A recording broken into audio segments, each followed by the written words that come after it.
The way archaeology works is oftentimes it gives us information that isn't in a history book. In some cases, there are no history books. Ancient cultures didn't write books. In other cases, that knowledge has been lost. The books have been burned or they've disappeared. In other cases, archaeology talks about things or talks about people who don't usually get into the books. In the past, much of the history that was written was about men, about white men, about Europeans, about great explorers. You could hear about Columbus in the history books, but what about the Spanish sailors and the Portuguese sailors and the other people that lived and worked? At the time he's sailing, what about all these different people that are out there fishing on the water? What about children? What about women at sea?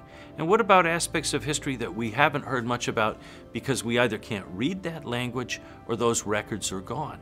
That's the power of archaeology, and in particular, that's the power of maritime archaeology, because unlike sites on land, many ships sink to the bottom, and unless they are found by somebody or a fisherman's net snags something, they're left alone, and they become almost like a time capsule for us to learn from. You would think that because the ocean is a harsh environment, it's cold, it's strong, it's got currents, it's full of salt, that everything's going to be eaten up, and in time things do go away.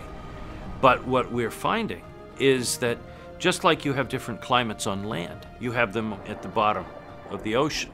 So in some cases, the water may be less salty. In the Baltic and in the Arctic, wooden ships are still very nicely preserved. I swam into a wreck in the Arctic, and in those freezing waters, there was a book still sitting on a shelf that you could open and read. And it had been on the bottom for nearly 70 years.